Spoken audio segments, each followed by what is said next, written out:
Hi and welcome to the channel. Today I'm going to be showing you how you can create this flyer in Word. So I've just opened up a normal A4 document and the first thing I'm going to do is to insert the image. So I'm going to go to Insert, Pictures. You may have a picture from your files, which is this one here, but I'm just going to use a stock image. So over in the stock images you have this search bar at the top here. I'm just going to type in bakery. And I'm going to select this image here and click insert. When you insert your images, you won't be able to move them. So just right click on it, go down to wrap text, and then you can select any one of these. I always select in front of text. And now I can move and resize my image. The reason I insert my image first is because I want to take my colour choices from this image. So now go to Insert, Shapes, click on the drop down, and I'm going to use this shape here, which is the top in Recently Used, but if you scroll down, you can find it down here in Flowchart. Click and draw out a shape. All shapes have a borderline around them and a fill colour. I don't want the borderline, so select it. Go to Shape Format, select this icon here, click on the drop down and select No Outline. For my shape I want to fill it with a gradient, so go to Shape Format. If it's not there it's because you haven't selected the shape. Then go to Format Pane. This will give you a number of different options, including this bucket icon with Fill, which is the colour inside your shape, and the line here, which is the outside, and as you can see we've got it checked at no line. So go to Gradient Fill, and as you can see we've got these sliders and colours here, these little markers. You can change the colour of these markers by selecting it, going to Colour, going all the way down to More Colours, and you have your colour wheel. This little cursor can be moved around your colour wheel to select a colour. Try and match that to colours within your image because then it'll be more cohesive. If you're lucky enough to get one of these eyedropper tools here, just click on it. Move it over the top of your image and select any colour of your choice. Just click and you can see the image colour. And you can see the colour will appear in the square and just click OK. I've already selected my colours from my image. So here I've selected this colour here and you can move the slider, and as I move the slider you can look at my shape and you can see how that will affect the gradient. We are on a linear gradient, which if you can click on here, you can select from any of these, but I've chosen the linear. And then you can select the direction of your gradient using these tools here too. Once you're happy with that, we can move this around. I'm actually going to reverse this so the swoop goes the other direction. So I'm simply going to go up to this icon here, Rotate Object. Again, if you can't see it, you're not on Shape Format. Go to Rotate, and then we're just going to flip horizontally. You can see now it's changed. I can move that to the top here and move it along. Now to increase this curve, we can use a little trick by going over to this icon here, Edit Shape, click on the drop down and select Edit Points. And you can see now we've got this red line around our shape. If I just move the shape, I'm just going to do that again to highlight that red. You can see we've got this black marker in the corner. If you click on it, these two little handles will appear. And if I just click on the end of this white handle and move it down, you can see it actually changes that curve and can make that curve a little deeper. And that's just a way that you can really customize these shapes to suit your design. Once you're happy, just deselect it and then move it back up within your design. Just make that a bit wider. Perfect. Now what we can do is copy and paste this. Quickest way to do it is select it, hold down the Alt or Option key, click and drag. Deselect them both and reselect the bottom one. Now we can simply rotate it and just make it bigger. Perfect. Now you can see that the photo doesn't quite fit the shape. So what we can do is once again move it over, go up to the edit points again, and again click on this corner square And once again, we can make that a bit more shallow. We can mimic the shapes above. It's completely up to you. Deselect it, reselect it, move it out to the side. And of course you can select the image and move the image down. And then you can just change the size of that image as well. Once you're happy, we can copy and paste this shape at the top again. Then this time we're going to go up to the border lines or shape outline. We're going to select a lighter colour. Then we're going to select it again and we're going to go to weight and down to 3. And then we're going to go to shape fill and select no fill, which will give us that line. I'm just going to make that line a little thicker. Go to weight 4.5.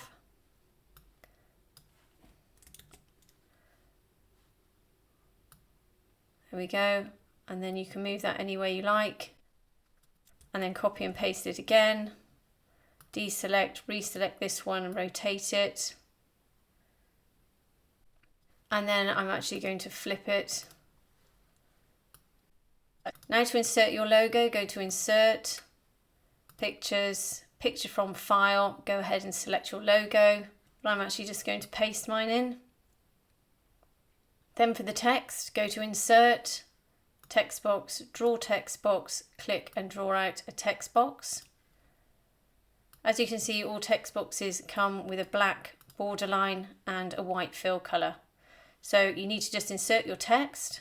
So this text here, if we go to the Home tab, is 77 points in the font size. This is the font I've used. I've made it bold and I've also changed the colour. And the way you do that is select the text, go to font colour, and then you can pick any colour you like. Again, try and keep this to the colours within your image just to keep it more cohesive.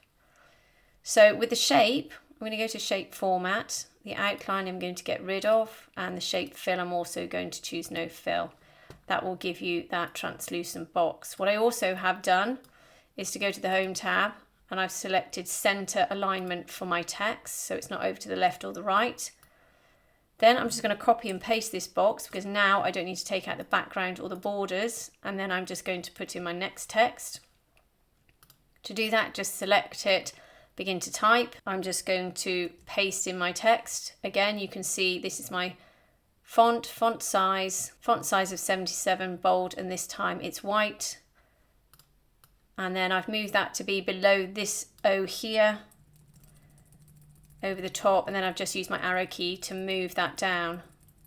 That's just a design element. You can choose to move it as much as you like. Then I'm going to select both of those. If you hold down your Command or Control key, you can select them both. Go to Shape Format, go to Group, and select Group. Now these two are one group. If you want to ungroup them, just go back up and select Ungroup, and then you can re-edit them. I'm just going to borrow this box again. And then one more time over here, deselect, and then I'm going to copy it again. This time, again, you can select your text and then just paste in or type in your text. This text here, if I go to the Home tab, again, the same font, this time font size of 20, and again, it's white.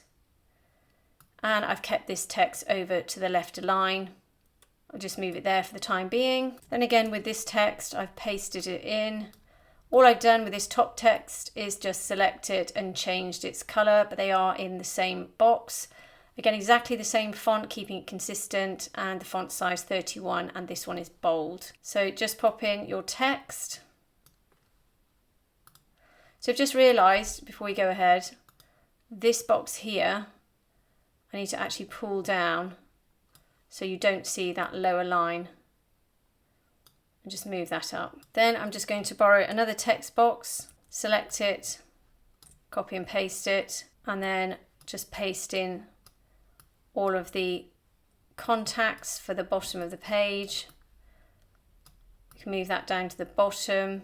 So once you've done this, then just go to the alignment tool and just click Align to Center, and that will center all of your contact details at the bottom. So now we're just going to go to Insert, shapes, line, click, hold down the shift key to create a perfect horizontal, just move it over.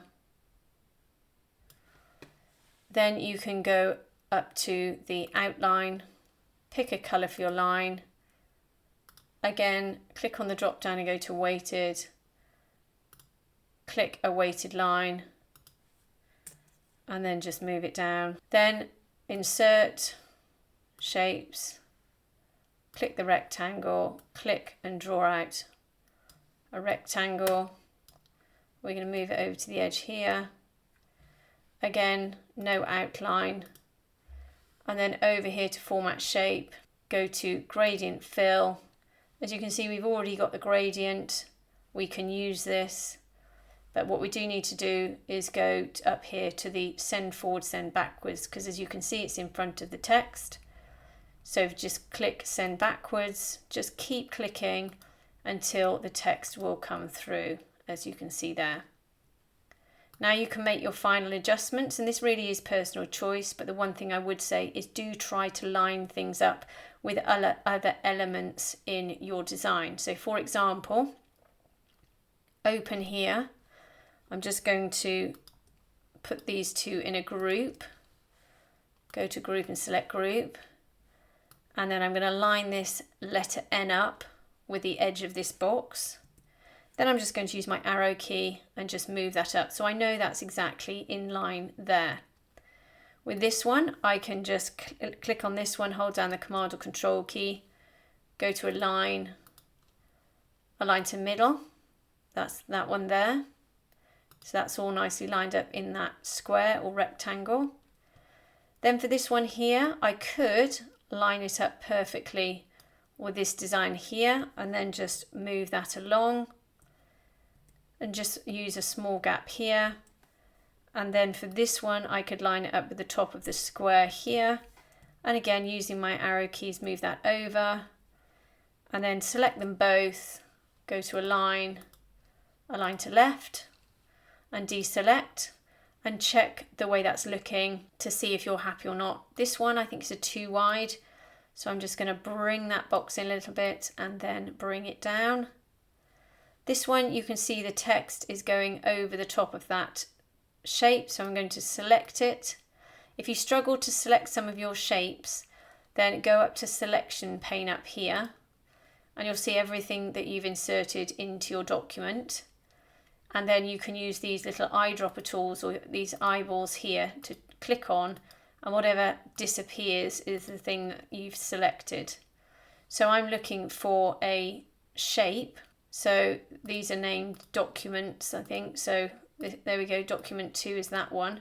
So I'm going to select this one and then I can pull that up so you can see the text is revealed, or I can move the text. So perhaps all of this, I can select it all, hold down the Command or Control key. I can select everything at once and I can simply use my arrow key to move everything down and deselect. Once you're happy with your design, you can go ahead and save this as a multitude of documents. So first of all, you can go to File and you can just click Save as a document.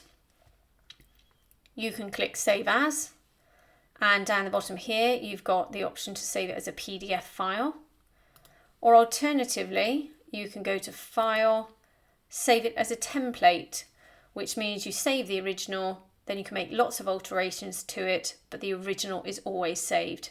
Just make sure you're in templates file here and then Microsoft Word templates file here and click save. Now the way to find that is when you open up Word, you'll find you've got the option here in templates in the home tab.